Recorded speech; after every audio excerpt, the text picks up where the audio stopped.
How was that? That was good. It's awkward, right? Yeah, people always ask what you do. Yeah. Okay. And where were you from originally? I was born in San Diego and then moved to Chesapeake in it's probably three or four. Yeah, I mean, it's funny because I can actually remember. I can remember touring the house, like way back in the day. At 3 years old. 3, 4, yeah, even young. Okay. I mean, I remember like pre-elementary school. Like I remember that, Mm-hmm. which is surprising because my memory's shot. Big gaps in time. I can't remember anything. Mm-hmm. It's weird. Come from a Navy family? Yeah, mom and dad were both Navy. A big military family. My uncles on my dad's side, Army Ranger, Marine. My grandfather was in the precursor of the Air Force, like the Army Air Corps, flying fighter Very jets. nice. And then his sister's an airline pilot. My grandfather was an airline pilot. Uncle's an airline pilot. Yeah, I mean, grandfather on my mother's side was in World War II, fought all the way through that thing. So that's cool. So a lot of military pride come from it. Mm-hmm. Yeah, parents are both in the Navy, both met in San Diego, got stationed together. And then he went to Buds. My mom was pregnant with me. So when he graduated, I was probably... I think my mom was like 8 months pregnant with me. But right when he checked into Team 1, she gave birth to me. So your dad was a SEAL? Yep. And what did your mom do in the Navy? A bosun's mate, actually. Okay. Yeah, which is... If you talk to anybody in the Navy, it's like a deck 8. You do whatever they want you to do. Mm-hmm. Just, painting, shipping paint, just doing the whole thing. With needs of the Navy. And as you progress up, you get... drive small vessels and do this, do that, some ceremonial stuff. Yeah, I mean, it's kind of like a jack of all trades. It's not the most glamorous job in the Navy for sure. That's actually what I was before we had our own rate. You were a bosun's mate? Uh-huh. Probably the last one in the teams. Oh, yeah? And nobody's really signing up to do that job. So the teams don't really have a rating anymore, just special They do operator? now. Yeah, when I first came in, there was, call it 12, like, source ratings you could be. Mm-hmm. Be a bosun's mate, a gunner's mate, an intelligence specialist, an operational... Like, there's a couple different rates. You had to be one of those in order to go. And the issue with making rank is you're judged on all your peers. So if you take a guy who is an information specialist or intelligence specialist, whatever it's going to be, that dude is in that field all day long. You went to a 3-week school and then you never touch it again for 20 years. So every time you go up to make rank, they're only testing you on the one thing you don't know anything about. Mm. So it was kind of unfair. And then when they gave you your own rating, I don't know if it was any better, but at least now you should know the majority of the questions. Right. No. How were you as a child growing up? Well, I thought I was terrific. In actuality, grew up on a family farm, small, but a lot of stuff out there. Ducks, chickens, horses, goats, guinea hens, and ostrich. I mean, we had everything. And it's a lot to deal with. The old man was gone on the road a lot of deployments. A lot of times just me and my mom. Had a sister 5 years younger than me. So it was basically just the three of us kind of in that house doing not a whole lot. And because you were out you've been out there. Mm-hmm. You drive down to Blackwater, Yep. we drive past my family's house, and there's not a lot going on out there. So we've got a little neighborhood right next to my house that I would skateboard in. Had some older kids kind of looked up to, and they were in the BMX, the skateboarding, so that was like my one outlet. So I'd come home, knock out all my chores, tell my parents I didn't have homework, and I'd immediately go out and skate. Or, I'd go hunting with the old man whenever he was in town, stuff like that. But, I mean, I'm almost 40 now. I've never had handcuffs put on me, so I couldn't have been that bad. That's good. But just, I was always out doing something. If we didn't have the internet, to the day I joined the Navy, we didn't have the internet. It was one of those weird things, like DirecTV was like the one huge thing. We finally got that. But at the same time, I moved out, so watching old VHS tapes of Commando and whatever else I get my hands on. It's a good movie. Great movie. And then, basically took skating as far as I could go. I got hurt a lot as a kid. I was very, I wouldn't gonna say reckless, but not as calculated as I am now. Like the risk versus reward, I would just kind of send it. And it sucks getting hurt, especially as a kid.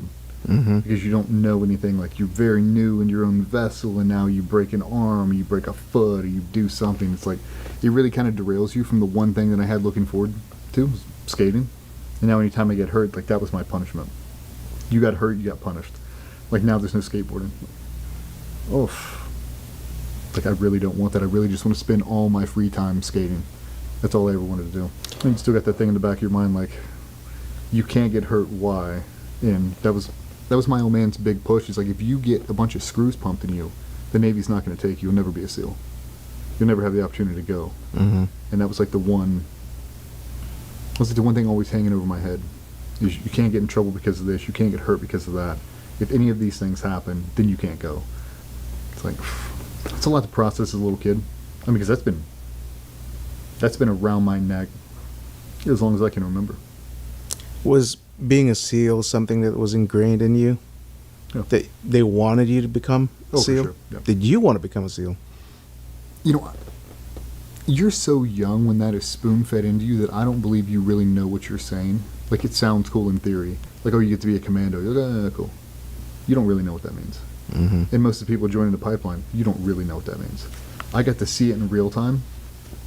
And I'll say, my old man was good about that, about always keeping me around it. Because maybe I was a hellion. I don't remember, but he would take me to the team quite a bit, especially in like summertime. If there's nothing to do with the house, my mom doesn't want to deal with me, he would take me and drop me off at the team.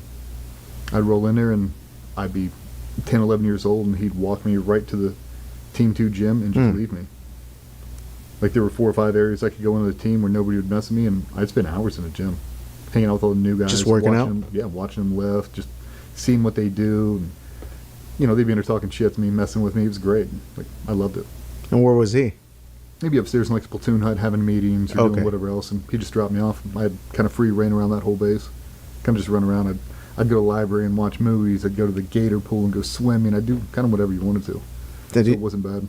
Did you have an idea what being a team guy was back in the day, sure. growing up? Like, he'd take me on training trips.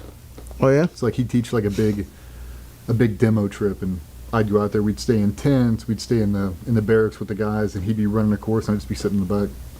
I'd bring my skateboard, and they got me doing kickflips over cases of beer at the end of the night and stuff like that. So I mean, you were always in it. I mean, they used me as a prop one year. They were doing a surveillance course or surveillance detection course, and they mic'd me all up, and I was skateboarding around the neighborhood, taking photos, and telling them when this guy was following them and what vehicle they were in, stuff like that. I mean, you got exposed to the culture, but not what the job was. Right. So like, you would see the guys come in on Zodiac boats, just reeking like bug spray, camouflage paint all over them, you know, the rubber weapons and the whole thing. I thought it was the coolest shit on earth. And then when you look back on it, you're like, dude, I know that was miserable. Mm-hmm. Like, you're in Chesapeake, Virginia in the middle of August, 300% humidity, and you've just been getting crushed by mosquitoes for the last 12 hours laid up in this bullshit hide side. Like, you're miserable. And now I see it, I'm like, but it was cool to be exposed to it, to see it. Because in my mind, they were all happy. Like, nobody ever really complained about it. Like, everything was all cool in the gang. So it was cool to see. It motivated you for those times when you didn't know if you really wanted to do it. But they showed you how cool the culture was and how much people wanted to be a part of it at a young age. I think it helped. It's got to be one hell of an experience, right? Growing up, being surrounded by these men, and just doing all kinds of cool stuff. Yeah, and you know, if I'm being honest now, it really gives you a skewed optic on the world. Maybe not the best one. Mm-hmm. Because it's all I grew up around. Like, we didn't have any real friends or any kind of male influence that wasn't a SEAL. Like, I never had anybody. There was never a time when I'd go over to like my buddy's house and I'd see his dad. I'm like, dude, your dad is fucking badass. Never. It's never one of those things. Mm-hmm. But any time that I would go home, I always had a figure to kind of emulate. Like, I mean, especially for a little kid, that he was scary as shit, dude. I mean, he's my height, probably 240, 250, covered in tats, like, just very intimidating, very loud, very stern. And then when you'd see all his buddies, they would come over. We'd do these ragers at my parents' house in the 90s, where, I mean, 30, 40 people would come stay the night. Everybody's sleeping in tents and cars, and there's just chicks everywhere, and single team guys, and just the way they looked, the way they acted. It's like, these are the coolest dudes I'll ever get to be around. And it was like that everywhere you went, and you never got to see normal people. Okay. Like, my first exposure to normal people was going to school. It's like, you see them all, you see your teachers, like, oh man, Like, these are what normal people are. And you get to go back home and you're like, why is everybody so different from these people? Mhm. What is it? And you can't put them together because, either I didn't have the relationship with my parents to really ask or really dive into it. And like, why are you so much different than Brian's dad? Like, you don't really get it. Like, you just do a job. You do a job in the Navy. You don't really get to see all the different pieces. Like, oh, his dad's in pharmaceutical sales. I don't even know what the fuck that is. Yeah.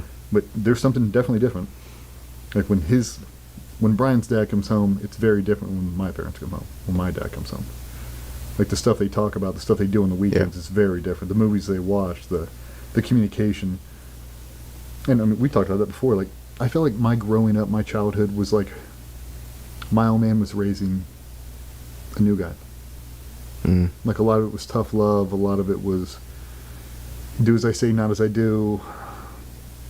But, I mean, not in a bad sense. It was just, there